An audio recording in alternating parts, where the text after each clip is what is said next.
Thank you so much for listening to Paper Girl, a podcast for creatives across Tulsa.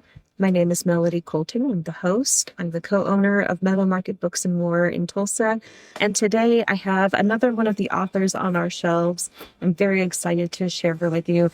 Say hello to Laura Vogt. Welcome, Laura. Thank you for having me. I'm very excited to chat with you today. Very honored to be here. We have been not quite as much as Yvonne and I have been trying to get our schedules coordinated for months, but just you've had a whirlwind with the launch of your book. And so we haven't even had time to say, hey, remember that podcast we're talking about? Let's actually put a date on the calendar.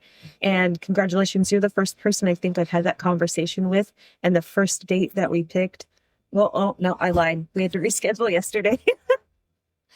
It happens. It happens all the time. We're both parents. We're both, active and busy, and things happen. And so, but here we are. We made it, and we only had to reschedule by one day.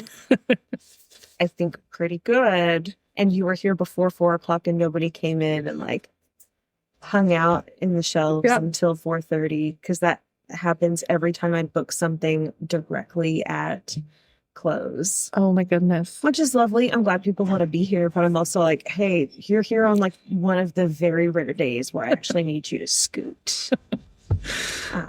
But we're here largely because you released a book this year, a couple of weeks ago, a month now, In the Great Quiet, which I have been having so much fun selling. We technically sold out of it before it was even technically released, which was amazing. You brought 10 copies, and I was like, this will surely be enough. This is fine. Because we normally carry 5, and they kind of trickle out, and then they'll gain momentum, and I'll need to restock. But on release day, I'm like, hey, Laura, I need more. So tell our listeners a little bit about In the Great Quiet. It's a historical novel. It's inspired by my great-great-grandmother, and it's a Wild West tale, a woman venturing into the Oklahoma frontier. So it's based in Oklahoma. It's very much an Oklahoma story. And that's the basic premise. There's a love story. There's friendships involved, and I love it. We tell people a lot of the time that it's like if Laura Ingalls Wilder lived in Oklahoma and had sensitivity readers.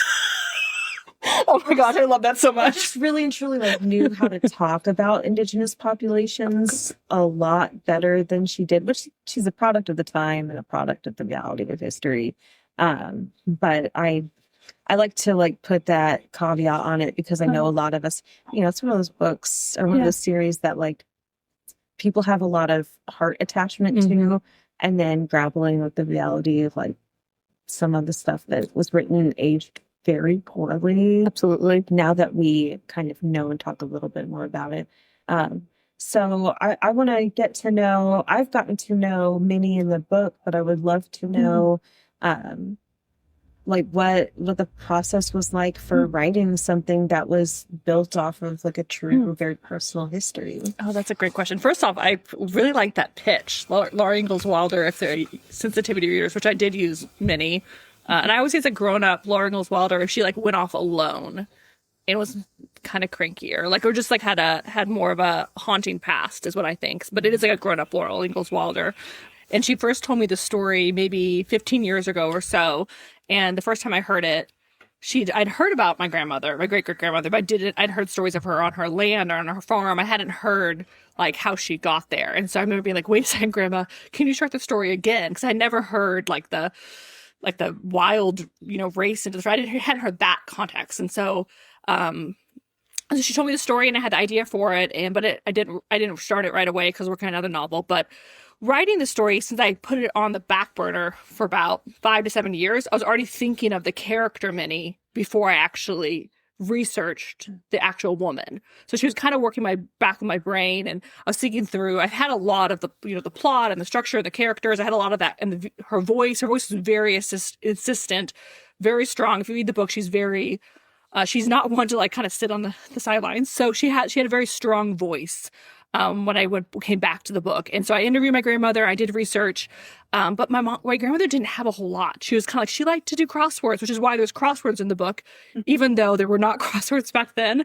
And I have a note on my historical note. And so she didn't have a whole lot besides a little bit of personality and basic sketching of her life. It wasn't very like the fodder for a novel. So most of Minnie, the character, is from my imagination and from historical research. So there's not a whole lot that's based on the actual. I love that, like putting a little bit of like nods to your grandma and like giving her that personality, because there's a lot of talk about like nature versus nurture, but the reality is that like there's so much of your personality that is just so rooted in how your family was. I think it's a lot because psychology is a lot of genetic.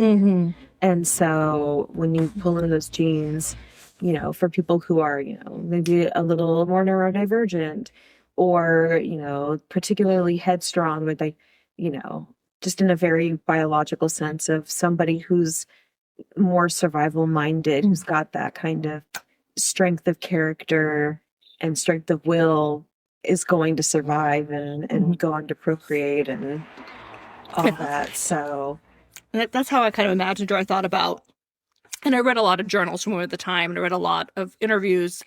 I kind of thought about what would be the personality of a woman, not necessarily like in my lineage, but what would that person look like? And I did, I think, like first drafts. There were 6 of us cousins that were girls growing up. And so I kind of almost imagined on first draft, like what if there had been a 7th of us? And then she had gone on this experience, not basing on any of us. But that was like first draft, and then it went through multiple. So I kind of lost them. I do remember kind of anchoring the character. Like what if there like, so pieces of, I remember actually writing out like what is a quality of like my Hayes, this is a Hayes family. And so I kind of did a little bit as a nod to the women in my family. And I actually have had people comment since then. She reads a lot like my other grandma, which when they point out, I'm like, oh my goodness, she is a lot, because she's not a whole lot like my grandmother. My grandmother is like very like, I don't know, proper, and like she always has like china, like tea out of china. She's like not at all like Minnie, and she's very strong, but in a very different way. But she is a lot like my other grandma, and I thought that was kind of a sweet, probably very true, and a subconscious thing I added into the story. So I love that, and I do see like the little nods to like the properness. Like there are moments where Minnie's like she's homesteading and she's like got her skirts and she's very particular about what she wears, even though like her wardrobe's really limited, and like she's very thoughtful of like, is this something that I should be wearing in this kind of company? And I think that's super fun. So you ended up doing a lot of research for this. What was that like?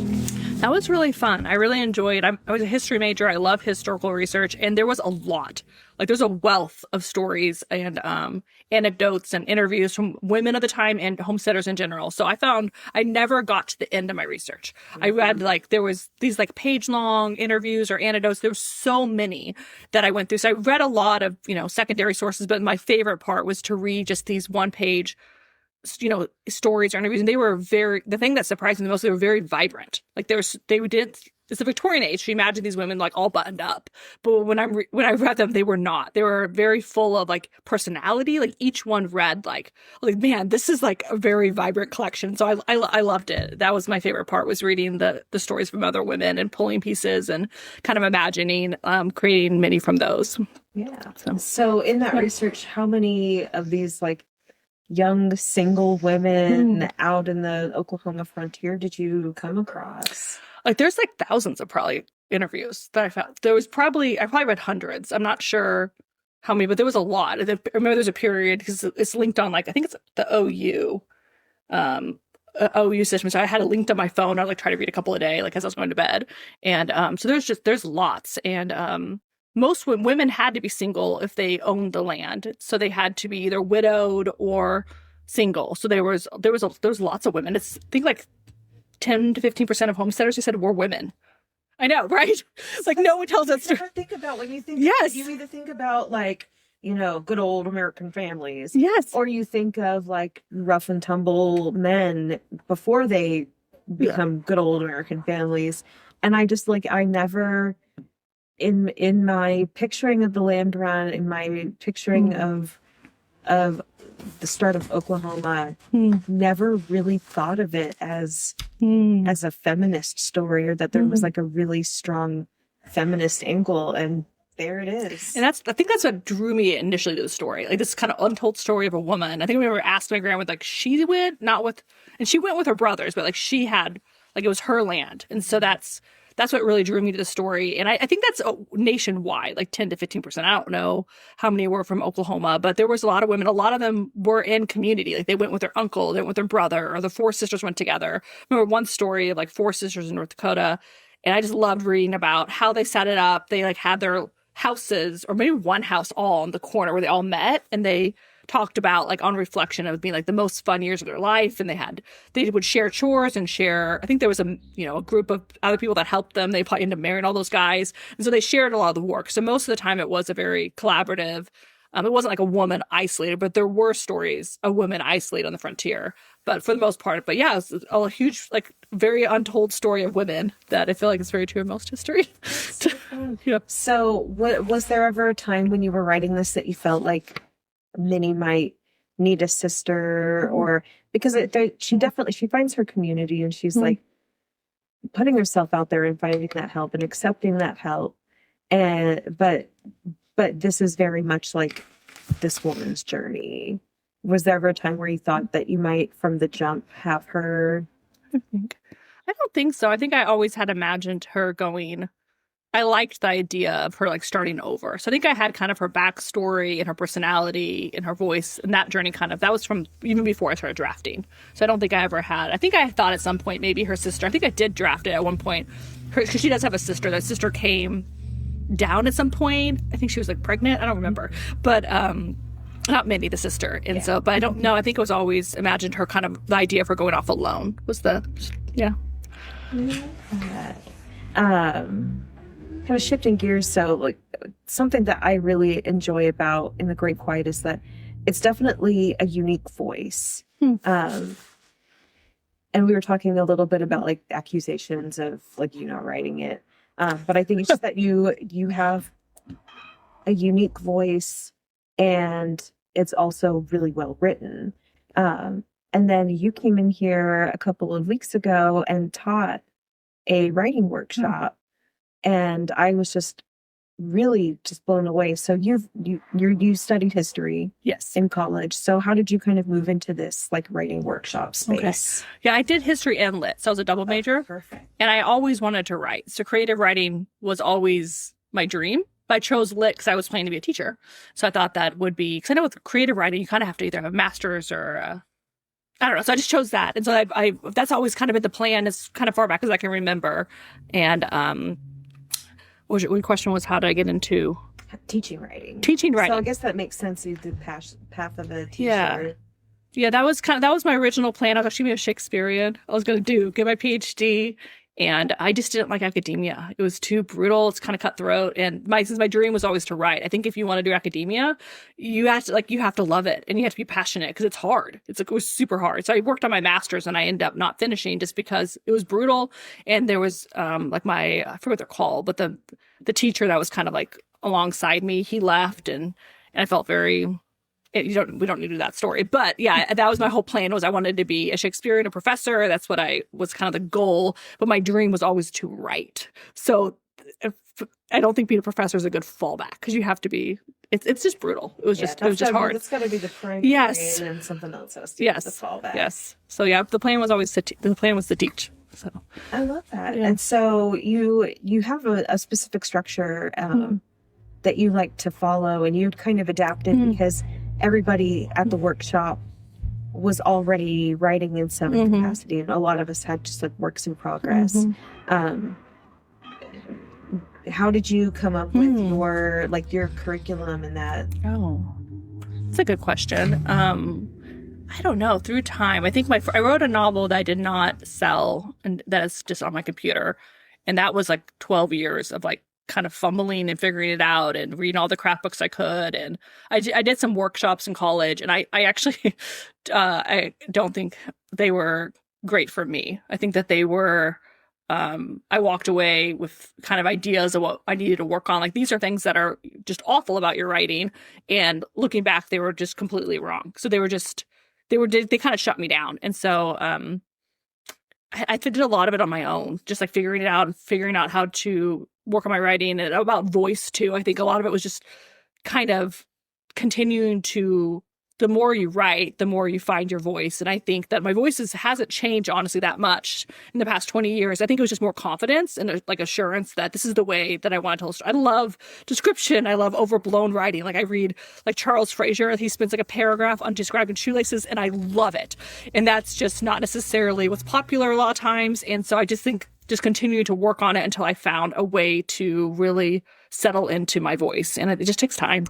So I think that descriptive writing is what is so engrossing about In the Great Quiet. It's very much a book that, like, I would get annoyed when I would be reading it in the store and people would be like, "Hi, I need help," and I'm like, I am time traveling right now. So I think like being in a historical fiction genre really like it, that writing style lends itself well to that style, because a lot of times when we're reading historical fiction, we're not reading about like very recent history.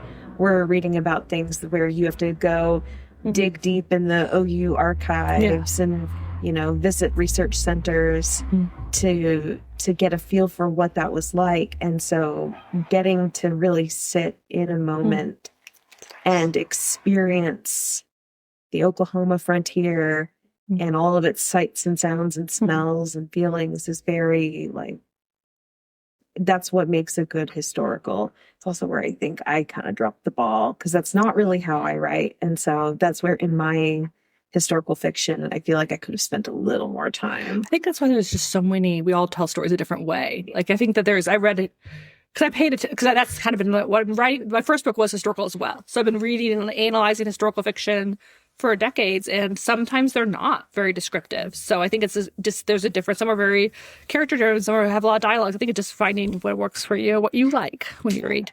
So yeah, this is definitely like a case of like when I should write the way that I like to read. And, you know, do you feel like you write the way that you read? I mean, clearly like in your example, but yes, I do think that, I love romance. So the book has a strong romance, and but I also like historicals, not historical romance, but like historicals that really make you think. Like, I like a serious historical novel. I like literature.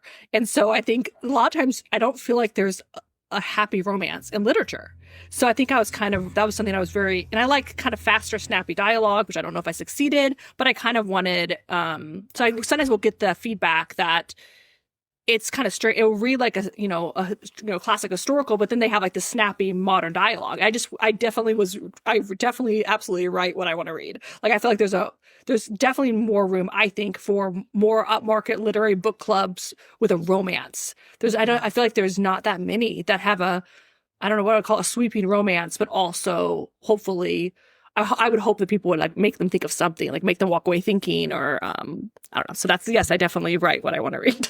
Yeah, no, I like that. I like that conversation, because that's something that I love about this series of Regency romances that I have found, that like it's very much the romance is the story, but they have like these discussions about like the politics of being a woman in the Regency era, and like land ownership is and like divorce and like division of property. All of that is like one of the like the C plot of the first one, and then the next one is like medical care, specifically maternal medical care, and like the licensing of doctors. Like, it's such an interesting conversation that we're having, because I'm just here for like, I want to see these two characters fight until they're ready to kiss.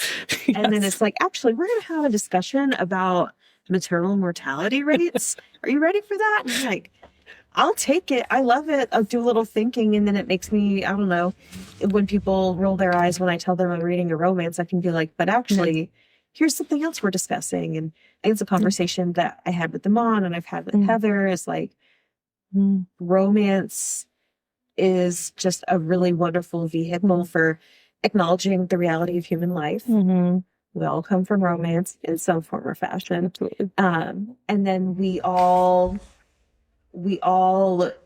need to grapple with history and tougher topics. And when you put it in this very, it's like the spoonful of sugar to help the medicine go down. We need to talk about history. We need to talk about how the land run impacted women, how the land run impacted indigenous populations. We need to talk about like settlement, and we need to talk about homesteading and like what those realities are and how they impact life, because even though that's not a thing that we really do anymore, there are still like elements of like running a household and gaining these skills and going out on an adventure on your own and really coming into who you are and grappling with your past. That, and you put a little romance in there. It's like, ooh, this is a fun treat for my brain, and then I can go back into the heavy. Absolutely. Like romance is such a radical genre, and it's really cool to see, like, to be living in a time period where fewer eyes are rolled when I talk about the romance in a book. Yeah, I think that romance, I think writing a strong romance is just as hard as anything else. I think humor is really hard. I think writing humor is like super hard, but romance is no less respectable. I think that we're all drawn to it, relationships. I think, and also like things about reading nonfiction versus fiction, empathy, all these things are so important. And I think romance, especially with historical, I'm very interested in like women's rights. I'm very interested. I'm also like the idea, like I'm in a very happy marriage and I have been for a long time.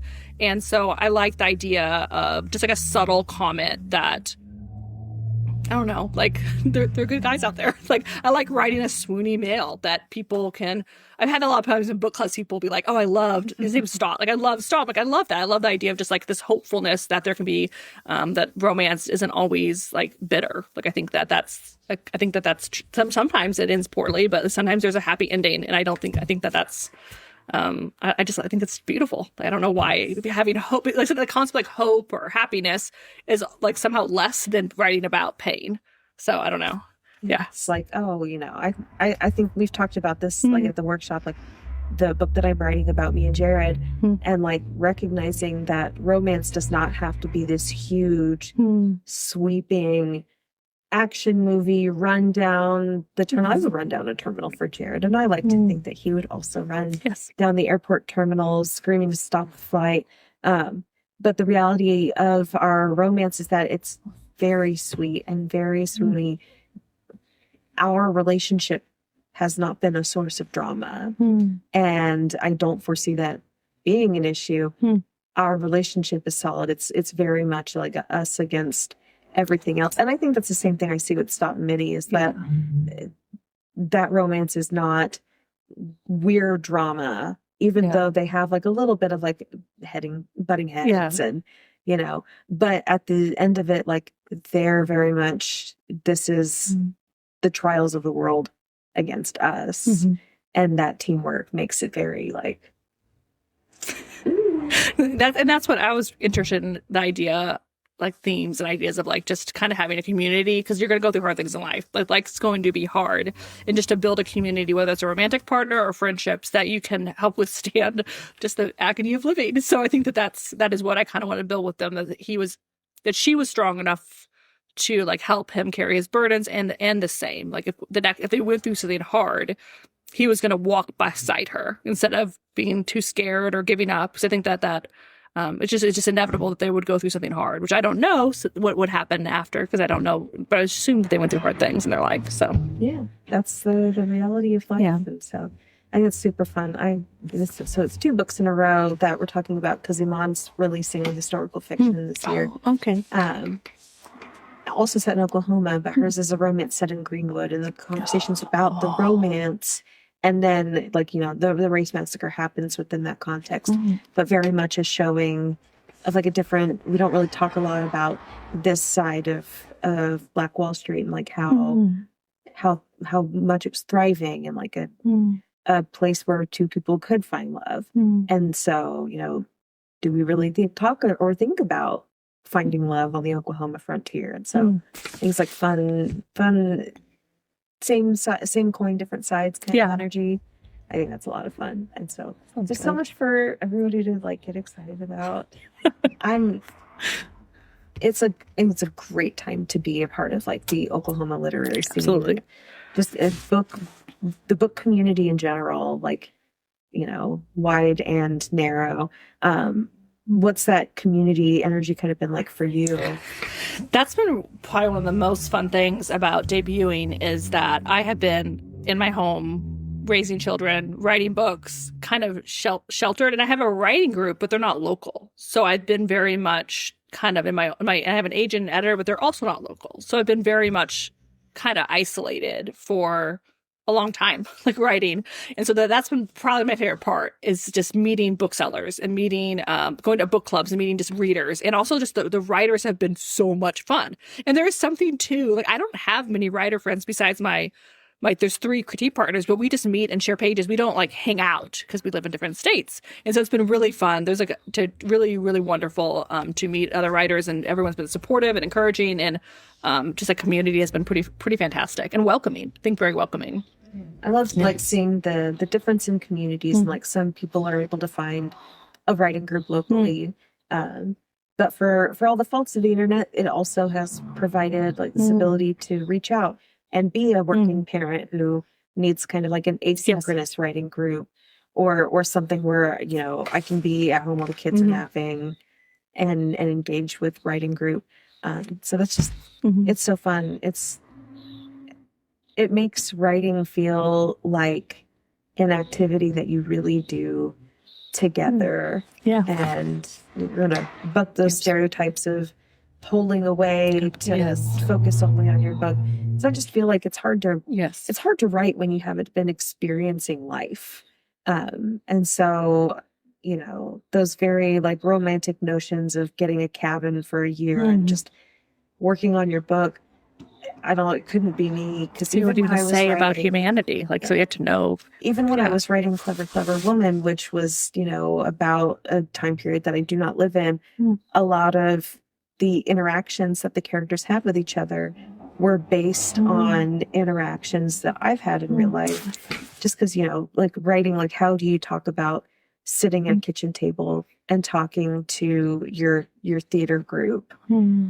Because you can't have you don't have a good reference point for that, or you might have like a vague memory of it, but when you're holed up and isolated, that's going to be like a fuzzy memory, and it's going to write as a fuzzy memory. So absolutely, I think it's cool that finding that community kind of urges us to continue having experiences that are going to improve our books and make them more approachable and meaningful. Absolutely. That's one of my biggest tips I would give writers is to find your community. It doesn't necessarily, because I did, like I said, most of it was by myself. I didn't have other writer friends towards the end of my process, but I have a very supportive husband. I have really supportive friends, and I had an alpha reader that read. We would talk about like one chapter for an hour or two. Like she would just sit with me and talk through it. So to find your community, because you really need support. Like I think that anytime things get hard or get difficult, you can't write it's very important to have a support system. And that's probably my biggest advice is just because in case it can be brutal and hard at times to have people with you alongside so you don't give up. So yeah, you need someone cheering on. I had a friend like that. Who like I just even telling him like, hey, I'm writing a book, and then he would check in on me and be like, hey, how's the book going? And sometimes it was like, oh, the book's going great, and then sometimes it was, quick, I need to write a chapter so I can text him back and be like, oh, working on it right now, gotta another 1,000 words in. Just like having that accountability, because otherwise it would have been very easy to say, oh, I'm writing a book, and then let it go die in the graveyard of my Google Drive where there's like 7 or 8, 2-3 chapter stories that never quite got my energy in there. So having somebody to really hold me accountable, and even just like so very casually is like they texted me like every couple weeks. That's awesome. Just to say, hey, how's the writing going? It's a great friend. Yes, 10 out of 10. With those experiences that we're talking about in this community. So I wanted to shift into a little bit more of like a looking forward. And you went to Scotland, so you had a big experience. Yeah. Yeah. So what brought you to Scotland? So Scotland, I went with just my dad for his 70th birthday. So it was just wonderful, just us. I get along great with my dad, and we travel well together. We made jokes that we probably had more fun with each other than we would with our spouses, just because we just have very similar energies, similar interests. So he'd wanted to go to the Highlands for like 20 something years. I've always wanted to go. So we just went together, and yeah, it was wonderful. It was more for just spending time with my dad. I did, of course, like having no children for a week, and my dad is quieter than like my husband. There was a lot of thinking and thinking through my work of progress, thinking through new books. It's very inspiring. Scotland is just so inspiring. So I did feel very inspired for writing, but it was more just for with my dad. So Just for fun. So I'm trying to get the timeline straight. So this work in progress, you have a work in progress Yes. that's set in Scotland Ireland. or Ireland. Mhm. Okay. So So it's not no. even close. No, but I mean, they have similar vibes. But no, it was not. It was not for research for the next one. But I did get ideas for like potential other books. But of course, I'm going to in Scotland. But the next one is in Ireland. So, Okay. yeah. Perfect. Yeah. Well, that's my boo boo. I was like, yeah, the land that she. No, visited. just similar. They're Yeah. So can we hear a little more about your Ireland work in progress? Yeah, 'Cause you shared it a little bit with us in the writing. Yeah. process. It's really fun. I'm enjoying it. It is it's coming, let's see, it's Ireland in the 1880s, and she is an academic. She's a botanist, like first generation woman in like academia. And it's she, and the male main character he's a boat builder on like the Irish coast, and which is like my like ancestors forever ago or that's loosely based on that. I don't know. I probably won't actually do much research on that, just because I kind of want to leave it just kind of inspired by that concept. And she gets accused of murder. There's like a changeling situation, like superstition in the community, which is very common. So I'm reading a lot about like Irish folklore, Irish folk beliefs. I think it's very fascinating. And so then she like has to flee into the wilderness, because I love to write women fleeing into the wilderness. And she basically links up with some people that help her to survive, and also to kind of figure out like kind of what happened and to clear her name. And also I think a lot of it is more about her grief and mourning and versus just like the plot points. So that's my editors encourage me, just like it's okay to focus on like a quieter story. It's okay to focus on grief, loss, and like the romance versus focusing on like the exciting, like running into like the plot points. So but that's what it's based on. Yeah. I get that. What inspired that? Oh goodness, I don't remember. I need to think about that. I don't remember what I originally had. This one's been really fun. I feel like this one started with a little bit more vibes and tone. I just wanted to like what world I want to live in. Like I've been to Ireland many times. I've always been fascinated with Irish folklore and Irish mythology. So I just kind of wanted to live in that world. I love the landscape, and I don't remember the female character. I need to think about that, where that originally came up with. But the male character, I have written some modern day rom-coms, and I had an idea for a male that was like some guy that just like knew the seas and like was always aware of the tides, like kind of this rugged, like kind of adventurous man. I had this idea, and I had like sketched him out like as a character and kind of knew him kind of, and he'd been working my brain for a while. And I was like, maybe someday he'll be in one of my rom-coms. He could be a love interest. And then I was like, wait, what if I just dropped him into 1880s? And so I dropped him into the 1880s, and like all these pieces clicked together. And I was like, oh, that's exactly. It was kind of fun how as a writer you have all these pieces you have, and then so I remember that idea for him. But I don't remember when I first got the idea for her. So. And it's fun. You have like this guy that kind of like popped into your brain. Yeah. And you're like, I think you would fit perfectly in this story. Yes. And there was actually, so after that, I was telling my mom about it, because tell us, like, where were we? And so I was wanting to know, she's done a lot of research in genealogy. And so she was telling me about where we were from and what we did. And then she was like, they're boat builders on like near Donegal. And I'm like, oh my goodness, I got chills. So that is actually kind of what I've already been imagining. And so that's why I'm going to keep it kind of loose, because I've already had a male character, and it was like 1700, so like a long time ago that they were from Ireland. So yeah.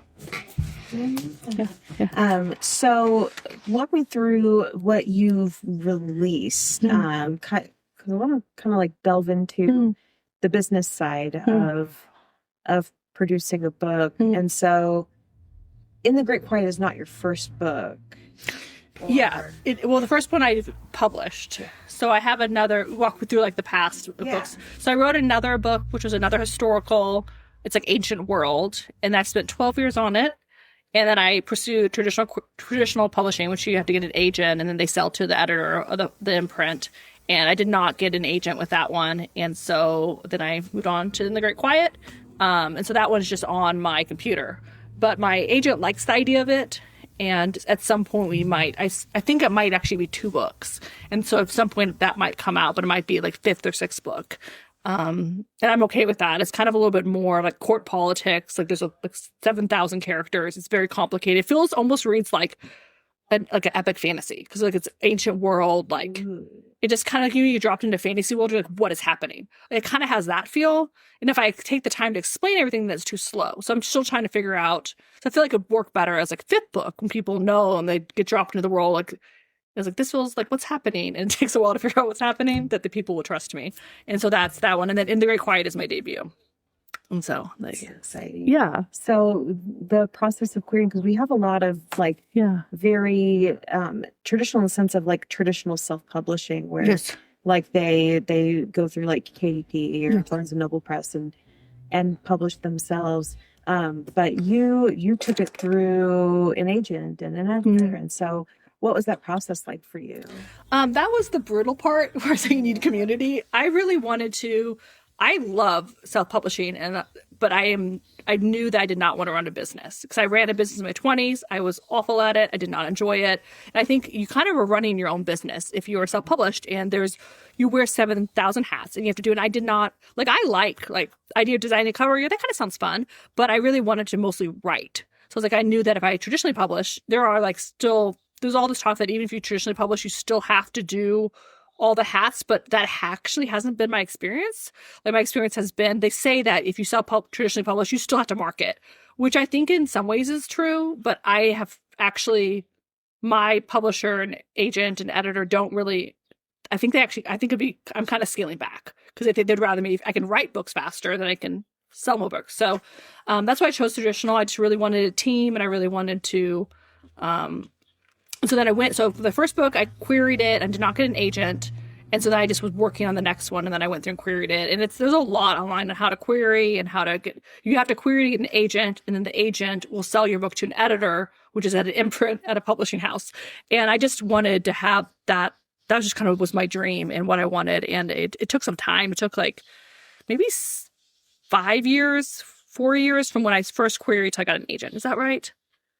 Yeah, it took a while to finish In the Great Quiet and get an agent, but I don't regret it. I think it was worth it, and I've been very, very happy ever since I've kind of found my home. When you were querying it, did you have like a largely completed manuscript, or were you querying the? Yeah. So it's been waiting. Yeah, so it's biding its time. Yeah, so when you query, you need and that's one of the advice that people probably don't want to hear. Yeah. But my advice is that it has to be like publication ready, they say, because there's so much competition, and it really has to be because like the second book that I have coming out, I think it's not public yet, but I sold it on a pitch. So I didn't have to write my second book that will be published, but like my first one, you have to like fully edit. I spent a year drafting and 2 years editing it before I sold to my agent. And then my agent, I spent another year. So it was like publication ready. Probably by the time I queried. And I think you just it's been a lot of time just trying to get it as perfect as possible. So, and then my other one, I feel like I spent 12 years. And I feel like I spent a lot of time polishing it. And I think I was very proud of it, and it just no one bid on it. And that's one thing I always tell people. It's very much, they say it's personal taste and interest. It really is true, because after working on it, you see how much an agent spends time on your book. They have to love it. And they're taking a business risk because all the time she worked on my book, my agent, and she also has an on-staff editor, all that time she worked on it was just a risk if we would sell it or not. And so I think I get it more now that they really have to not just like it or think it's good, or they have to like fall in love with it a little bit. So yeah, I don't know if I answered your question. No, I think it did, because like, it's fun getting into that world, because I do, running into like self-publishing is like, it's very faster gratification in the sense that like you've got this finished, and like, by the time I queried one agent, and then I was like, you know what? I don't want to wait for this. I'm just going to go ahead and put it out there.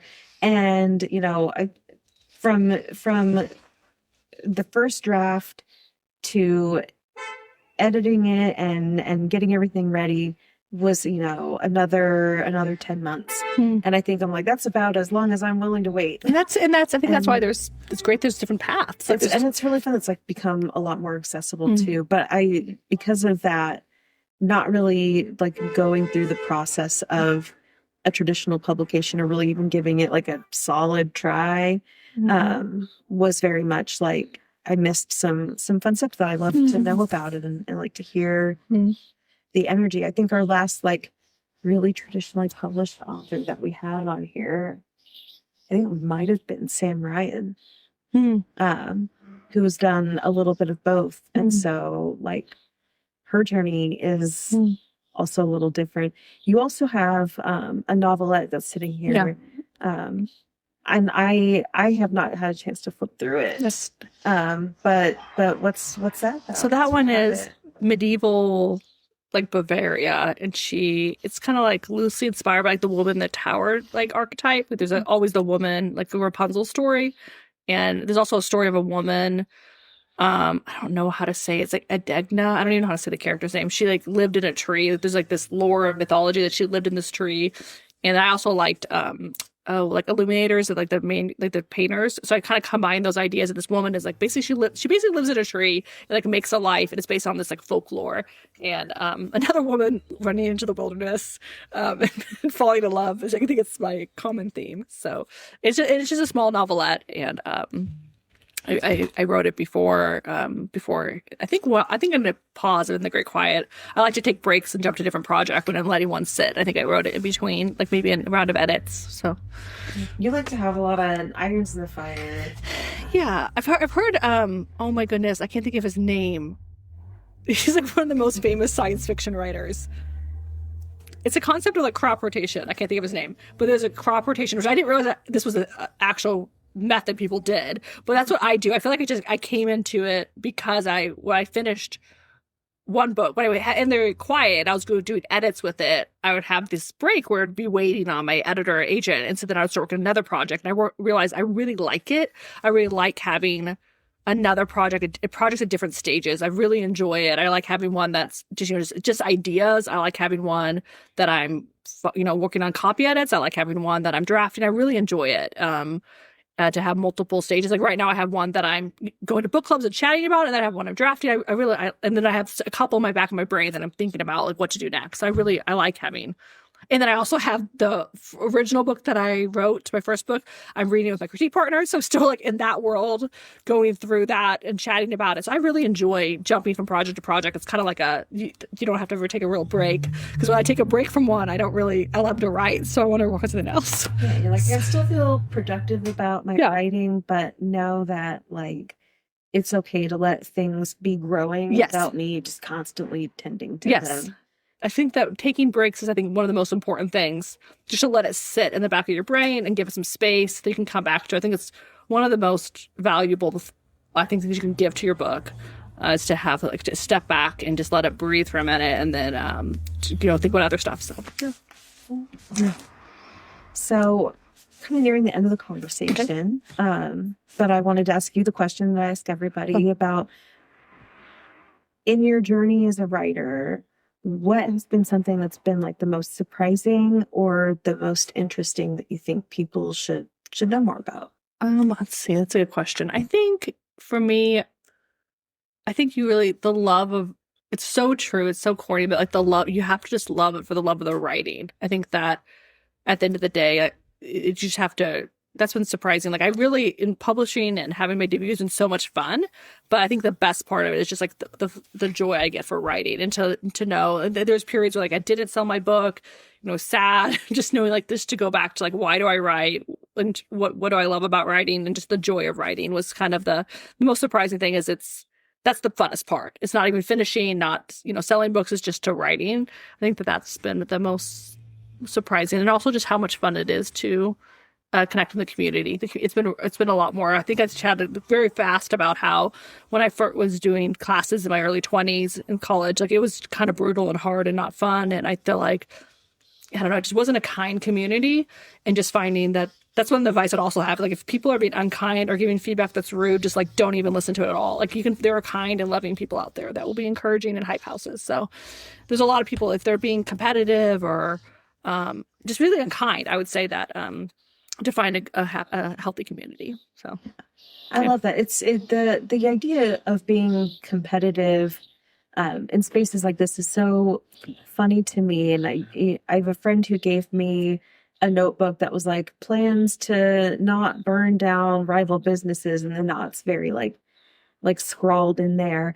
And I was like, this is like very funny and cute, but like in the indie bookstore scene, yeah, there's not a lot of competition. I mean, there's like the normal amount of like we're all trying to make a sale on a book, but like all of the indies in the Tulsa area like refer shoppers to each other, especially when they're like, oh, I don't have that book in stock, but you might check Magic City, or Magic City will send people over and be like, we don't really carry like a lot of these types of writers, but that's a local writer that it's very likely it's over on Melody's shelf, and like kind of like bouncing people around and knowing that at the end of the day, the goal that we all have is to share stories. yeah, And so there's competition in other parts of business and other worlds, but I feel like the writing space,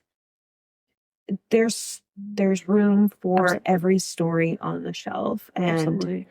to be competitive in your feedback is just counterproductive. I agree. You're gonna push people away from you, and you're gonna silence another story that was really and truly like, if somebody wrote a very similar story, I'd eat it right up too. Yeah, I think that's coming back to like the idea of like I already lost my thought. Sorry, but also like I feel like that's been surprising. I've reached out to, I've made some connections with other authors that are further along than me. So like I feel like some people, there's like kind of I feel like there's some people that have welcomed me and been like, if someone reads your historical fiction, that opens the door. They're gonna want to read another one. Like I don't know to say, like if someone reads one homesteader book, then they're like, oh, I really enjoyed it. Let me find another homesteader book. So I think that there's not, and everyone's gonna tell a story differently. So I do not see other writers. I think it's just kind of callous on, and like kind of, it's really sad. I think that other writers are your friends and your peers. And so I've seen the difference between people that have welcomed me and like celebrated me. Like I had one author that, her book just sold really well in 2025, and she was just such hyping up my book, and her book she had another book that was released at the same time, and mine was like selling more. And so I thought that I could generally see in her face that she was so thrilled for me. And I feel like that's the same. She's like, if they read your book and they like it, then they're going to Google other historicals and they'll find mine. So I think that's just a way. I would love to always be that way. If they get the recommendation from her, they're like, oh, this person has good taste. They're probably Yeah. just as good a writer if they were like, I liked this, and I also wrote a book, and like, I just, when you see people online and they're like, I read this hot book and I am craving more of it. Yeah. And it's like, 100%. Go read that, because it's the same way that when I talk about your book, and I'm like, the easiest way to access what this book is going to be like without giving the plot away is to compare it to another book. And not because I'm like, oh, I'd rather sell you this than that, but that you're gonna kind of understand what you're about to get. And if that's what you're looking for, those books aren't competition. I agree. That's just, it's more. It's an all-you-can-eat buffet of good literature. It's not a happy way to live, to be always, not wanting to lift other people up. So absolutely. Yeah. And you're going to have to write more books if you think the only thing people should be reading is your book. You better shut your mouth and go hit the keys. You've got some things to do. So I love it. I that's always like, it's a common theme when I ask that question. People talk about like the surprise in the community and like that kind of advice. And I think it's just really exciting. Every day it's affirming to be in here and surrounded by other works of art and get to share that and find this community of people that just want to share stories. That's why I got a journalism degree. And that's why you study history and literature, because the essential element of humanity is really our ability to share stories. And because that kind of information, that's how we became innovators, was sharing stories. And that's how we advance. That's how we help each other, is by talking. And books are such a fun way to do that. And that community, like that's that. And that's a very like animalistic, that's how we survive. We keep that community. Absolutely. And so it's cool to be a part of it. And it's totally tangenty, but I know we're indie, but like AI, that's why I'm not really worried about AI for storytellers. We're storytellers. It's so fundamental human nature to want to tell and share stories. I think, and there's been studies on how important stories are for us, for survival and stuff. So I think it's just, sure, there's a lot of awful things AI will do, but I'm not scared as an artist that's going to like take work from me. Or for others. More, like, annoying. Yes, it is. I'm like, you could have kind of creepy. You could have done, we have a lot of conversations, especially in the comedy space about like putting in the effort. And I think it very much attaches to the same idea when I talk to people about judging a book by its cover. And I'm like, yeah, maybe when they all looked like the, leather bound with just a title on, you can't really judge a book necessarily by its title. But when an author or when a publisher makes the decision to invest in art for the cover, that tells me that somebody thought this book is important enough that I can put money behind it because I think I'm going to see an investment in that return. And they don't do that if it's just garbage. Yeah. They put that kind of investment into something that they believe will sell on its own merit, that they could, in theory, just put a title on it. And then through word of mouth, people would love it. And so they say, let's put a cover on it and make sure that people pick it up and give it that chance. And when I see an AI cover or when I see an AI flyer, I see the art, I'm like, it feels like you don't believe in what you're selling. That's true. Because you threw some words together, and I want to see like some intentionality. And then you get into the deeper ethical conversations of like generative AI is trained on artwork that very much most of the time the artist did not consent to have their art stolen like that. And so I'm annoyed by it, and I am just like, you have your one precious human life and you prompted a computer so you could do what? Be more productive? Be more productive for who? Yeah. What are you doing? Absolutely. Go literally touch some grass. Yes. Talk to a friend. Find somebody who likes to draw and have them do a drawing for you. And just like engage in your community, because the computer's going to give you instructions on how to put your toaster in a bathtub. And your friends are going to be, and they're saying, here's all the reasons why you should be embracing life. So, absolutely. Oh, I love it. I just thank you so much for your book. I enjoyed it. You walked in with this really wonderful letter to pitch the book, and just immediately was enamored. Jared teased me a little bit about it, how much I was just like, I'm in. I've got the letters in my junk journal now, so I can take it out and look at it. Sweet. It was fun marketing. It was a book that I didn't know that I needed. I was like, I haven't read a lot of historical in a while. I've been very swept up in romantasy and then just obligatory reading. And so to kind of shift gears, it allowed me to kind of slow down and settle into something that was really tasty, and then immediately get to share it. The timing was just really perfect. So thank you. That's so kind to say. And thank you. And the advice that you gave in the writing group, if you're listening and you want to write, follow Laura and in a non-stalker way, but follow what she's up to in the writing sphere. And we've got a section on the Meta Market Books website that's writing workshop recommendations.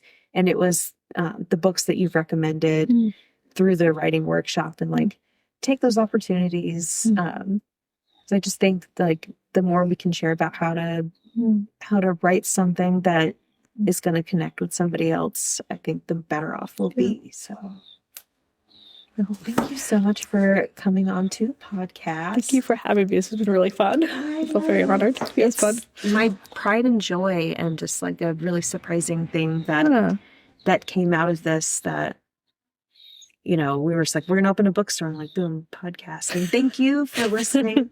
It's so thrilling every time a book comes out and I relink to the podcast, or an author shares about the podcast, and getting to see like there's global listeners. It might be robots, but it might not be. But global listeners engaging with Tulsans who like to write. And I just think it's really special to see Oklahoma get recognized like that. So thank you for listening to Paper Girl, and we will talk to you next time.